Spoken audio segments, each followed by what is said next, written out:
Welcome to Log Infinite, Lecture 6, Chapter 9, Lateral Shift. So यहाँ पे हमारे पास एक रेक्टेंगुलर ग्लास स्लैब है। यहाँ पे अगर हम देखें तो दो इंटरफेस पे रिफ्रैक्शन होता है, जैसे कि एक ये साइड पे हो रहा है एंड एक ये साइड पे रिफ्रैक्शन होगा। सो यहाँ से क्या होगा, यहाँ से ये रे जो है वो ऐसे इंसिडेंट हो रहा है, सो ये इंसिडेंट रे हो जाएगा। तो इस सरफेस पे एक बार रिफ्रैक्शन हुआ, देन ये वाली सरफेस है उसके लिए यहाँ से ऐसे रे है एंड यहाँ से रिफ्रैक्शन होगा। सो यहाँ पे I1 एंड R1 ऐसे एंगल बना देते हैं, यहाँ पर क्या आ जाएगा I2 एंड R2 ऐसा एंगल बन जाएगा। यहाँ पे ये जो है टुवर्ड्स नॉर्मल मूव कर रहा है एंड ये टुवर्ड्स नॉर्मल क्यों मूव कर रहा है, क्योंकि यहाँ पे एयर है एंड यहाँ पे ग्लास है। सो ये रेरर मीडियम हो जाएगा, ये डेंसर हो जाएगा। तो जब भी रे रेरर टू डेंसर मूव करेगा तो टुवर्ड्स नॉर्मल मूव करता है। वही चीज अगर हम इसमें देखें तो यहाँ पर क्या है, ये डेंसर होगा एंड ये रेरर होगा। सो डेंसर टू रेरर जब मूव करेगा तो वो ऐसे अवे फ्रॉम नॉर्मल की साइड मूव करेगा। बट ये रे जो यहाँ से एंटर हुआ था, अगर इन केस वो सीधा जाता तो वो कहाँ, तो वो यहाँ से सीधा इस साइड जाता ऐसे। बट यहाँ पर रिफ्रैक्शन की वजह से वो अपने पाथ से थोड़ा सा डिस्प्लेस हो जाता है। सो हम क्या बोल सकते हैं कि इमर्जेंट रे है वो इंसिडेंट रे से पैरेलल है। इमर्जेंट रे का मतलब क्या होता है, सी इंसिडेंट रे यानी कि जो कोई भी मीडियम में इंसिडेंट हो रहा है रे, एंड रिफ्रैक्टेड रे क्या होता है कि जब कोई भी रे नए मीडियम में एंटर करता है एंड थोड़ा सा बेंड होता है तो वो रिफ्रैक्टेड रे होगा। इमर्जेंट रे का मतलब होता है कि जब वो मीडियम से एग्जिट करता है तो ऐसे रे को हम क्या बोलते हैं, इमर्जेंट रे। सो ये हमारा क्या है, इमर्जेंट रे है। सो यहाँ पर हम क्या बोल सकते हैं कि इमर्जेंट रे एंड इंसिडेंट रे ये दोनों एक दूसरे से क्या है, ऐसे पैरेलल जा रहे हैं। एंड अगर ये दोनों एक दूसरे से पैरेलल जा रहे हैं सो हम क्या बोल सकते हैं कि I1 एंड R2 ये दोनों का वैल्यू कैसा होगा, इक्वल होगा। सो हम क्या बोल सकते हैं कि जो इंसिडेंट रे है वो थोड़ा सा डिस्प्लेस हुआ है, या यू कैन से उसमें थोड़ा सा शिफ्ट आया है, इसीलिए इसको हम क्या बोलते हैं, लेटरल शिफ्ट।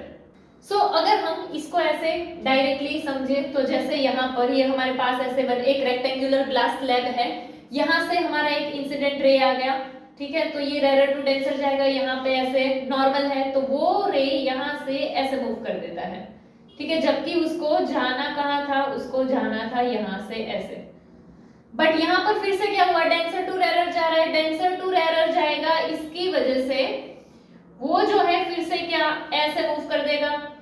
तो यहाँ देखो ये जो है ये इंसिडेंट रे ऐसे जाना चाहिए था, बट फाइनली जब वो इस सिस्टम से बाहर आया तो वो इस पाथ से जा रहा है, तो उसका पाथ इतना शिफ्ट हो चुका है, बस यही लेटरल शिफ्ट है। Next, real depth and apparent depth. ये एक वाटर टैंक है। सो इस टैंक का जो बॉटम है वो डेंसर मीडियम के रिफ्रैक्टिव इंडेक्स से है एंड इसका बॉटम तक का जो हाइट है वो है h2 एंड यहाँ पर वाटर है। सो डेंसर मीडियम हो जाएगा एंड उसके रिफ्रैक्टिव इंडेक्स को हम क्या बोल देते हैं, n2 या फिर उसको हम n बोलते हैं।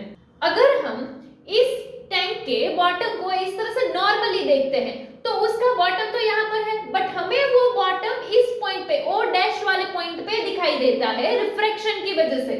सेम वे अगर हम उसे ऐसे नॉर्मली ना देखकर थोड़े से ऐसे एंगल से देखते हैं तो उसका बॉटम जो है वो ये O वाले पॉइंट की बजाय हमें O डैश वाले पॉइंट पर देखने को मिलता है। एंड यहाँ पर ये रिफ्रैक्शन किस तरह से होता है वो डायग्राम से पता चल रहा है। जिस पॉइंट पे हमें टैंक का बॉटम दिख रहा है उसका हाइट क्या है, h1 है। सो ये क्या हो जाएगा, हमें यहाँ पर दिख रहा है यानी कि ये क्या है, उसका अपीयरेंट डेप्थ है, बट एक्चुअल में बॉटम कहाँ पर, यहाँ पर है। सो ये उसका क्या हो जाएगा, रियल डेप्थ हो जाएगा। सो h2 रियल डेप्थ है एंड h1 क्या है, अपीयरेंट डेप्थ है। यहाँ पर कौन सा, एयर वाला एरिया होगा एंड यहाँ पर टैंक है तो यहाँ पर वाटर है, तो ये डेंसर मीडियम हो जाएगा एंड ये रेरर मीडियम हो जाएगा। सो इसके लिए अगर हम देखें तो क्या बोल सकते हैं कि जो एयर है उसका रिफ्रैक्टिव इंडेक्स अपॉन में जो हमारा डेंसर मीडियम है उसका रिफ्रैक्टिव इंडेक्स। सो एयर के रिफ्रैक्टिव इंडेक्स को क्या ले लेते हैं, n1 एंड यहाँ पर जो मीडियम है उसके रिफ्रैक्टिव इंडेक्स को ले लेते हैं n2। इक्वल्स टू में क्या आ जाएगा, तो ये हमारा अपीयरेंट डेप्थ अपॉन में रियल डेप्थ। सो अपीयरेंट डेप्थ क्या है, h1 अपॉन में रियल डेप्थ यानी h2। नाउ एयर है, एयर का रिफ्रैक्टिव इंडेक्स क्या होता है, 1। सो इसीलिए n1 है उसकी जगह पर हम 1 पुट कर सकते हैं। एंड यहाँ पर जो है हमारा दूसरा डेंसर मीडियम का रिफ्रैक्टिव इंडेक्स क्या है, n2 एंड n2 की जगह यहाँ पर हमने देखा क्या लिख सकते हैं, n। तो इसीलिए क्या हो गया, 1 अपॉन में n इक्वल्स टू में h1 अपॉन h2।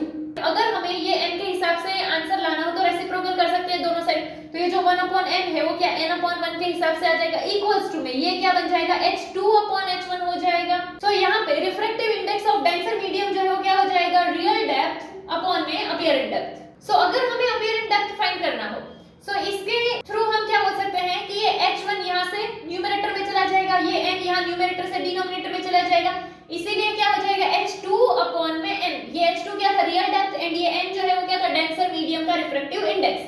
सो यहाँ से ही अगर हम डायरेक्टली अगर फॉर्मूला डिराइव करना हो तो ऊपर क्या आएगा, रेयर मीडियम का रिफ्रैक्टिव इंडेक्स, नीचे क्या आएगा, डेंसर मीडियम का रिफ्रैक्टिव इंडेक्स इक्वल्स टू में अपीयरेंट डेप्थ अपॉन में रियल डेप्थ।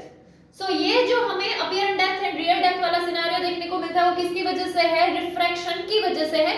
सेम रिफ्रैक्शन की वजह से हमें एक और चीज देखने को मिलती है कि जैसे हमें अर्ली सनराइज देखने को मिलता है एंड डीले सनसेट देखने को मिलता है।